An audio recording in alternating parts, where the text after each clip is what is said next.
மருத்துவ காரணத்துக்காக ஜாமீன் வாங்கி என்ன செய்தீர்கள்? சவுக்கு சங்கரை லெஃப்ட் ரைட் வாங்கிய நீதிமன்றம்.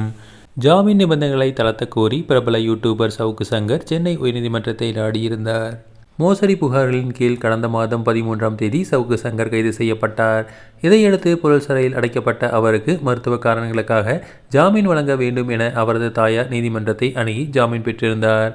ஜாமீனும் கிடைத்தது. ஆனால் ஜாமீன் நிபந்தனைகளை அவர் மீறியதாக குற்றச்சாட்டுகள் எழுந்துள்ளன. சவுக்கு சங்கருக்கு சர்க்கரை நோய் மற்றும் இதய நோய் இருப்பதாக சொல்லித்தான் ஜாமீன் பெறப்பட்டது. ஆனால் சிகிச்சையில் இருக்காமல் நிபந்தனையை முழுமையாக பின்பற்றவில்லை என்று நீதிமன்றம் அதிருப்தி தெரிவித்திருக்கிறது. ஜாமீனில் உள்ள தனக்கு நிபந்தனைகளை தளர்த்த வேண்டும் என கோரி உச்சநீதிமன்றத்தில் மனு தாக்கல் செய்திருந்தார் சவுக்கு சங்கர். இந்த மனு உச்சநீதிமன்ற நீதிபதி திபங்கர் தத்தா தலைமையிலான அமர்வு முன்பு விசாரணைக்கு வந்தது.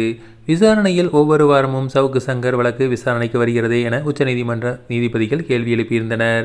இது என்ன புதிய வழக்கு? நாங்களும் பார்க்கிறோம். ஒவ்வொரு வாரமும் சவுக்கு சங்கர் தொடர்பான வழக்கு ஏதாவது ஒன்று வந்து கொண்டே இருக்கிறது என நீதிபதிகள் கேள்வி எழுப்பியிருந்தனர்.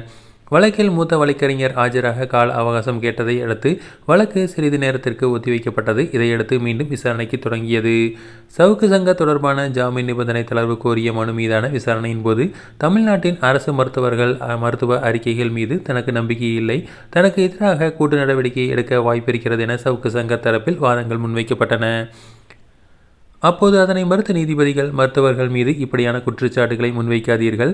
மருத்துவர்களை பொறுத்தவரை அவர்கள் ஒருவரை பரிசோதனை செய்து அதன் அடிப்படையில் தான் முடிவுகளை கூறுவார்கள் என உச்சநீதிமன்ற நீதிபதிகள் திட்டவட்டமாக கூறியுள்ளனர். இது மட்டுமல்லாது நிபந்தனைகளை மீறியுள்ளதை குறிப்பிட்ட நீதிமன்றம் ஜாமீன் நிபந்தனைகளை தளர்த்த முடியாது என திட்டவட்டமாக கூறியிருக்கிறது.